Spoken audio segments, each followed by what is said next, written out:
Ito. Ito yung ganap. O kanina nag-announce na ang PDP laban. So it is official. It is official to the officialist. It's more than officials. Ayan. Tuloy na raw. Ay, ganyan.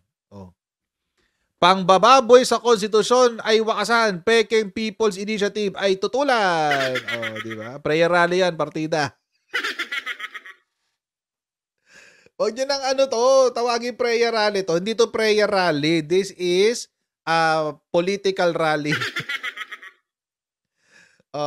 Wag ganun. Wag nang ganun. Sabi pa, we are thrilled to extend our heartfelt invitation to all of you. Sa sa Cebu. Kasadya SRP grounds across New Star in Cebu City on February 25, 2024, Sunday at 7 p.m. Ayan, pak. Syempre yung picture niya nakaganon, kunyari nagdadasal. Fake news. Fake news to, fake news. Ayan.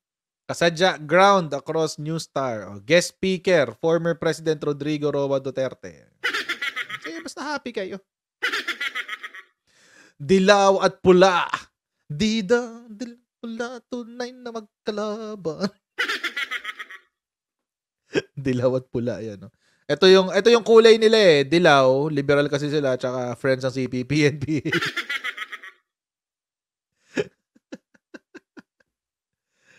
Ay, nako. Ewan ko sa inyo.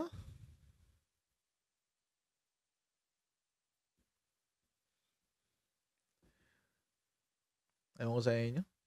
pdplaban.org or for transparency, accountability, peace, and security in our country. So, inaano talaga na nila, no? Binibuild up na nila yung hakbang ng maisog. No? Sino man tong Gilbert Lakap Banal? Pasensya na. Kasi, diyan pangalan mo eh. Ayan, Filipinos are not for sale. Pero bago natin gawin yan, as usual, tayo ay magpapasalamat sa mga kaibigan natin sa Sendwave!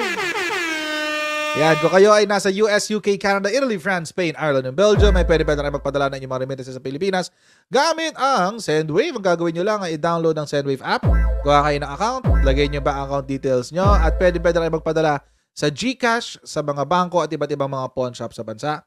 At kapag ginamit nyo pa kayong promo code na nandyan, yung promo code ko na Coach Jarrett, ay makakuha kayo ng karagdagan $20 free credit. Kaya gamitin na si Sendwave for all of your remittance needs. Ngayon, mga kochero, nag-comment dito ang organizers. Comment sila. Sabi nila, hindi raw ito anti-PBBM rally. Naniwala kayo, guys? Naniniwala kayo? Parang hindi ako na-kumbinsido. Parang ayoko maniwala, guys.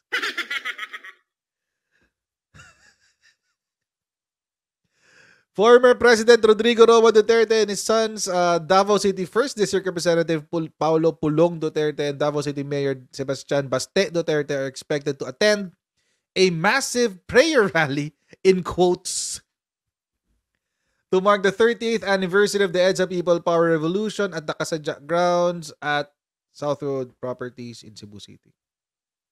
Ito yung lead convener nung yung organisasyon na nag-handle. No?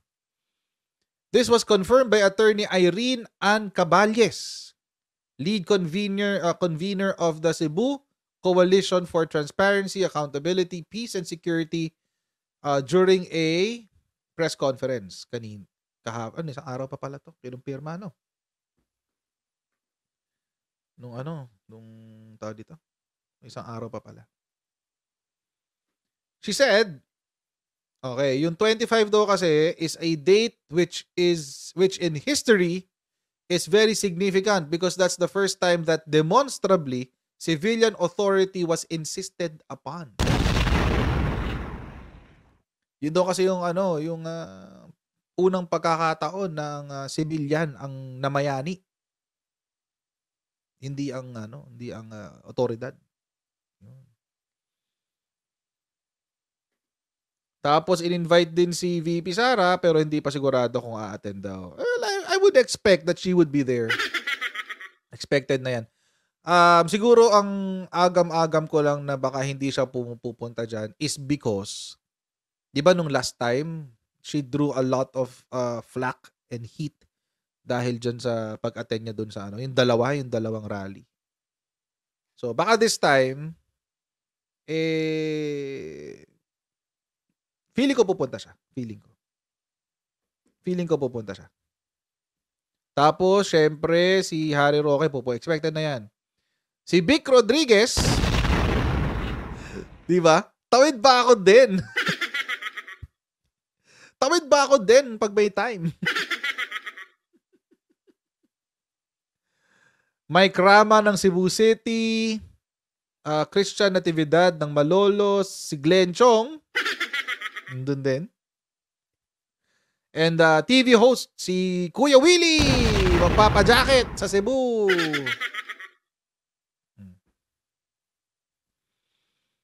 Okay. Tapos they're expecting around 20 to 30,000. Alam nyo, feeling ko rin aabot ng ganitong number to. Hindi malabo to. Hindi malabo. Kasi Cebu gitna kasi itong Cebu. So, mas malapit sa Manila, mas malapit, syempre, sa Visayas. Babangkain. Irororo mo lang yan o supercut. Tapos, malapit din sa Mindanao. So, hindi malabo. Hindi malabo na at siguro 20,000. 30,000 medyo ambitious na 'yan. Pero hindi rin malabo yung 30,000. Within the range of 20 to 30. Hindi malabo 'yan. Asked by reporters if this event is a protest rally against President Bongbong Marcos, she replied, "No. It's a transparency, accountability, peace, and security rally." Playing safe yung sagot ni attorney dito Abogado. Hindi kami magpoprotesta, pero i-highlight namin ang transparency, accountability, peace, at security. Sino bang humahawak ng lahat ng yan? Di ba gobyerno? So,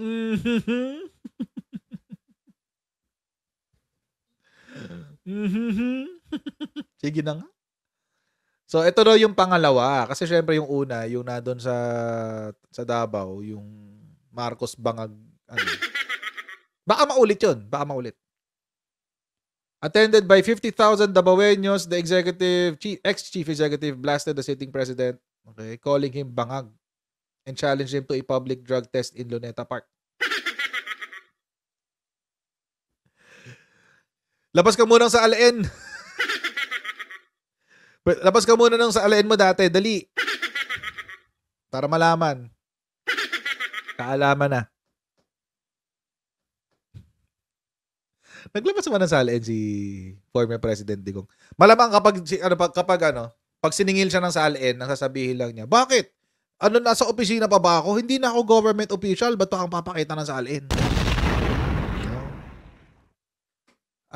Pero, hindi pa raw iniimbita yung mga simbahan sa Cebu. Sabi ng Krappler.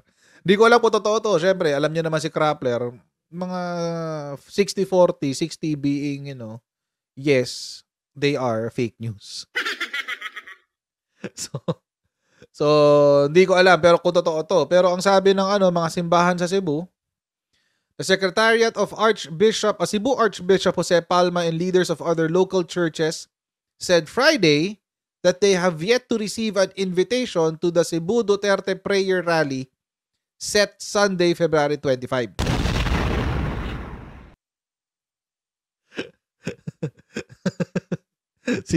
Simpleng tanong lang po. Paano po kayo mag-prayer rally kung wala yung mga religious people?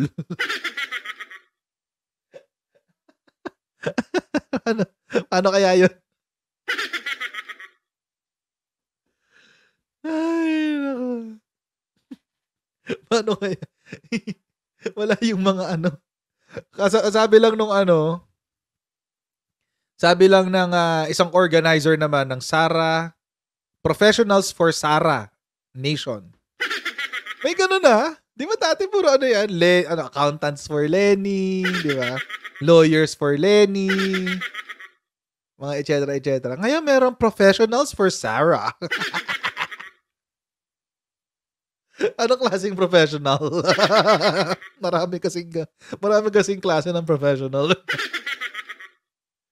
Sabi lang Ruben Vertusio ng Professionals for Sarah, magpapadala pa lang daw sila ng sulat. Huy! Galaw-galaw, isang araw na lang. 24 na boy. Gun store for Sarah. Gusto ko to. Ito. Gun store for Sarah.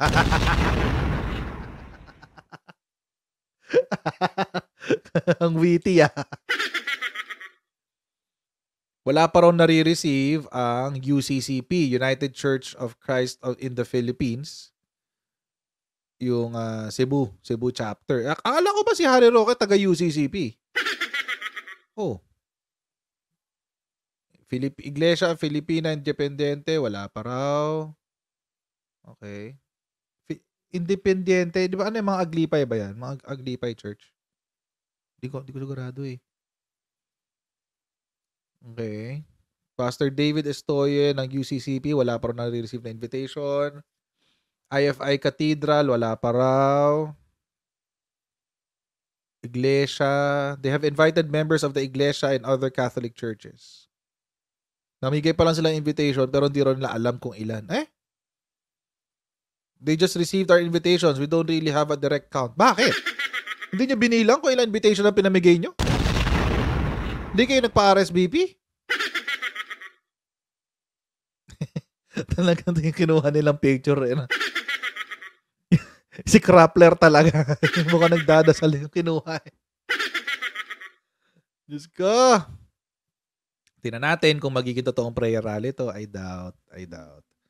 Pero, ang oposisyon, yung lumang oposisyon, naghahanda na. Nag-umpisa na pala sila as early as today ng kanilang People Power Anniversary celebration. Ito yung balita tungkol dyan. Araw bagong anibersaryo ng EDSA People Power Revolution, pinangunahan ng ilang opposition leader ang maagang paggunita nito. Sumentro rin ang pagtitipon sa pagtuligsa sa charter change. Nasa frontline ng balitang yan si Brian Castillo. When we feel hopeless, sa pagdaraos ng misa sa makasaysayang Shrine of Mary, Queen of Peace, o mas kilala bilang EDSA Shrine, sinimulan ng ilang grupo ang 3 araw na paggunita sa ika-38 anibersaryo ng 1986 EDSA People Power Revolution kanina. Hindi dineklarang national holiday at sumakto pa sa linggo ang mismong okasyon. Pero pinaagang event para isabay na rin sa National Day of Prayer in Action kontra sa isinusulong na charter change. When you claim, you Tuwa si celebrate, Delima. and you Happy, claim the victory of EDSA, necessarily kasama doon yung Constitution. At yung pananagutan at yung commitment na depensahan ito, lalo na doon sa mapalinlang at self-serving types of amendment.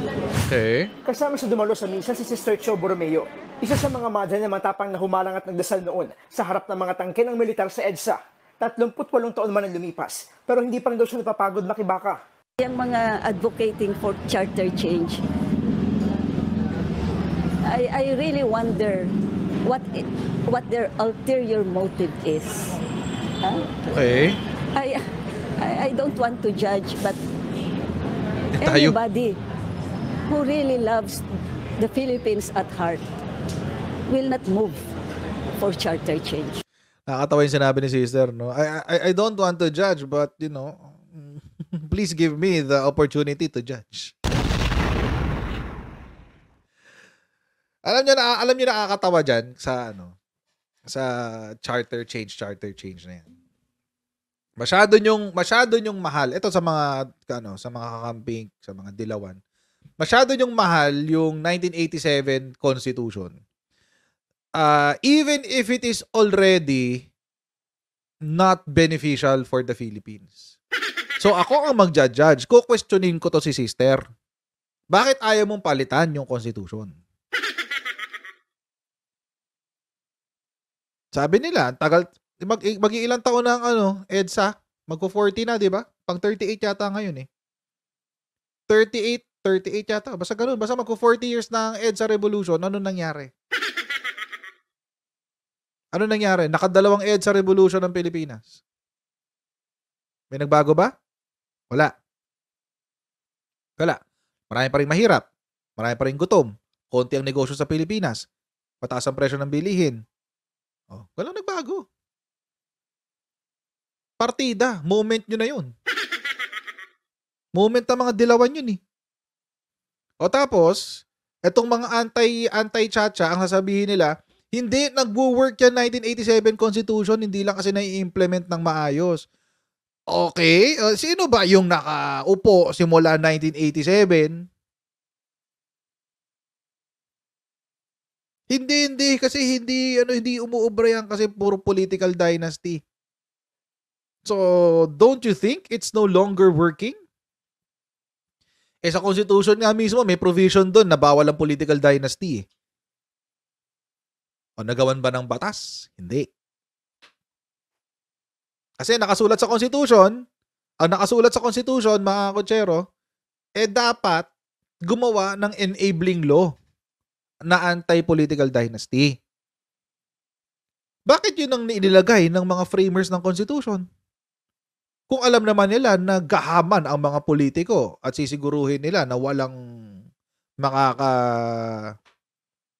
makakasira sa kanilang negosyo, that is politics. Ba't hindi ipinagbawal sa Constitution? Baka naman panahon na rin, no, para tanggalin natin yon, yung parte na yon, or i-define na sa Constitution. Ano ba talaga? Pwede ba ang political dynasty o hindi? Baka naman pwede na. See? Tingnan nyo, ang daming flaws ng 1987 Constitution. Pero, pinapanindigan pa rin nila. Bakit? Kasi nostalgia eh. Yun yung Constitution na buo nung kami yung nasa kapangyarihan eh. Gilan ako. Present sa okasyon ng ilang miyembro ng oposisyon, gaya ni na Senador Risa Hontiveros, dating Senador Laila de Lima, Bam Aquino, Liberal Party President Congressman Ed Salagman, at human rights lawyer Chel Diokno. Para kay Hontiveros, importanteng gunitain pa rin ang nangyari noong EDSA Revolution dahil konektado ito sa kasalukuyang konstitusyon na gustong baguhin ng Chacha.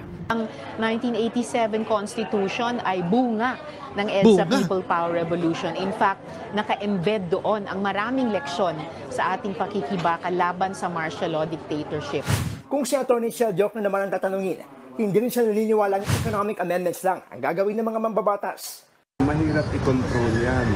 Once na magbukas ang Constituent Assembly, halimbawa, ay bukas din yung pinto para palitan yung iba't ibang provision ng ating saligang batas.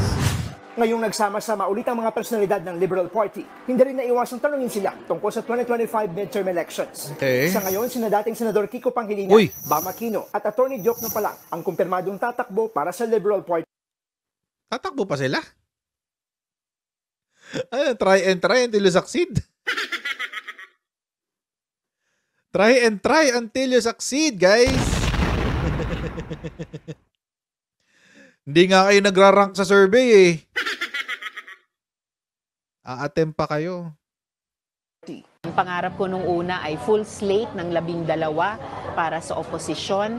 Tinitingnan pa po namin kung kaya po namin buuin yon.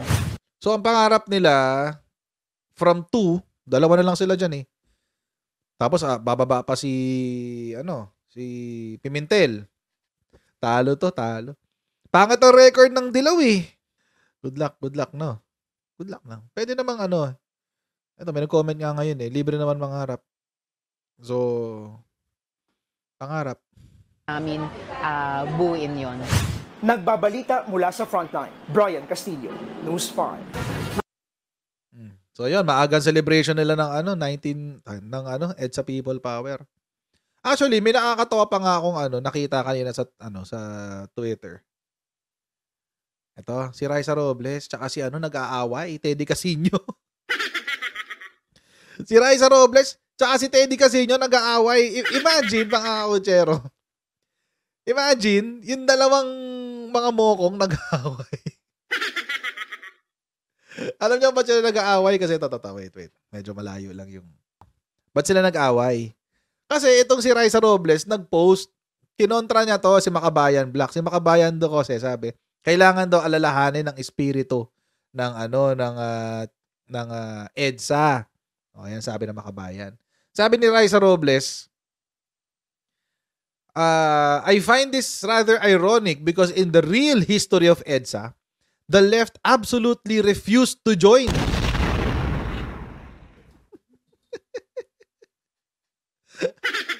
Hindi, pati sila nagbabardagulan na. Credit grabbing sila ngayon. Parang, hindi, amin ang people power. Sabi ng mga dilaw. Sabi naman ng mga kaliwa, hindi, kasama kami dyan. Wala eh. Tapos sabi naman Teddy Casino, ayan, the 4-day EDSA uprising was the culmination of 14 years of life and death struggle against the Marcos dictatorship. The left was part of that from day one until the end. You should know, you wrote a book about that struggle. Nag-away yung dalawang dilaw. Diyos ko. Ba't kayo ganyan? Huwag na kayo mag-away kasi isa pang dilaw, ito naman ang sinabi niya, si Walden Bello. Napakita ko na to before eh. Sabi ni Walden Bello, hindi naman Philippine holiday yan eh. Amerika yan eh. Sabi ni Walden Bello. Ang EDSA, ayan, ang EDSA ay proyekto ng mga ayan, US government daw yan. Pentagon. Pentagon daw yan. Diba? Maski rin naman si Walden Bello, sabi niya, pumalya daw yung mga CPP. Pumalya daw sila.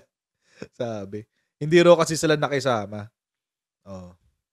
Hindi raw kasi sila nakisama. The NDF leadership made the fateful step of calling for a boycott of the elections, a move that elated the Americans. Wala na. Di ba mukhang tanga to mga dilaw, no? Nag-aagawan sila sa credit ng EDSA. Pero ang totoong may credit dyan ay Amerika. Wag na kayong mag-away. Ang totoong may credit dyan, Amerika. Grabe. Wag na kayong mag-agawan. Pero mabalik tayo kay Digong. Mas maganda tong kay Digong eh. Ang tanong, anong ine-expect nyo sa February 25? Ako wala ko ine-expect. Wala ko ine-expect dyan. Sa drama nilang yan. Sabi nila, prayer rally daw. Pero yung mga simbahan, hindi na-invite. Anong prayer rally kung wala yung mga religious peoples? Walang prayer rally doon, guys.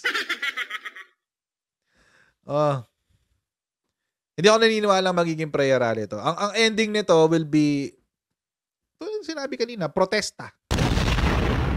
Alam nyo, nakakatawa na nga lang kasi wala na yung People's Initiative eh. Sabi nga ni Zubiri, it's dead in the water. Maski yung House, sinasabi nila, wala na, hindi na nila pinopursue yung People's Initiative. Si Comelec, hindi na i-recognize yung mga pirma na binilang nila doon sa People's Initiative. Wala na, it's dead in the water. So ano pa pinaglalaban nyo? Diba? Ano pang pinaglalaban nila na anti-People's Initiative? Wala nang People's Initiative. Baguhin nyo yung title. Baka hindi siya anti-People's Initiative. Baka anti-ICC. Yun mas pasok. Anti-ICC ang magaganap. At anti-Marcos rally. Ganyan ang mangyayari dyan. It's not going to be what they call it. It's not going to be a prayer rally. I don't think anyone believes that this is going to be a prayer rally. I don't believe it's a prayer rally. But papanoorin ko siya simply because tignan natin kung yung pasabog ni Shidigo. Yun lang ang abangan ko dyan, yung mga pasabog ni Shidigo. Separate Mindanao. Pwede rin. Pwede rin separate Mindanao, no? 51 billion cover up. Sabi ni Yelski. Cover up daw. Ay, nako. Sino kaya opening prayer? Si Digong.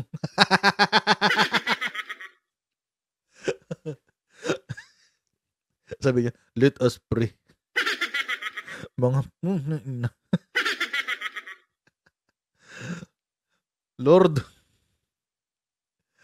please kill them all. Patayin mga nang yan. Yun yung prayer nila. Diyos ko. Sakit niya sa bangs. Grabe kayo. Diba? Yan ang prayer niya. Lord, please kill them all. Brrt, brrt.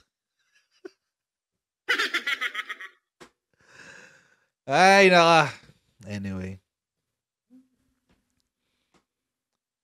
Tingnan natin kung ano mangyari sa Sunday. Manonood ako na, panoorin ko siya. Tapos depende, kung may time ako, ila-livestream ko sa gabi. Tingnan natin. Why not, diba? Pwede naman. My God, I hate drugs. Ay, nako.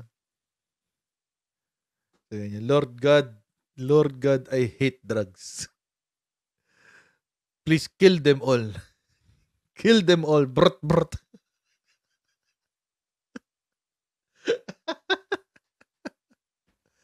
Anyway. Si Pastor Canor sana. Ay, tingnan natin kung lalabas siya. Kasi, di ba? Medyo matindi-tindi yung sa kanya. Mga batikos. Tsaka matindi ang paghahanap eh. Kahit sinabi naman niya kung nasaan siya. Anyway, game. Pag-usapan natin si Pacquiao. So mga kutsero, hanggang dito lang po muna tayo for today. Hey, please don't forget to like, share, and subscribe sa Coach Jared YouTube channel. And I'll see all of you in our next Coach Jared Live. God bless you. See you next time. Bye!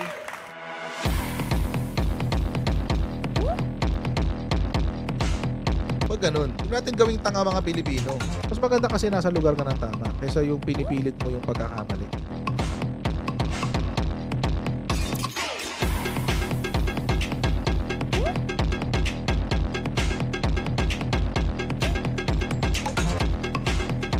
Are they willing to go that far? Hindi makakalimutan ng Pilipino yan hanggat di nasasagot niya. Sino ngayon nagsasabi ng totoo?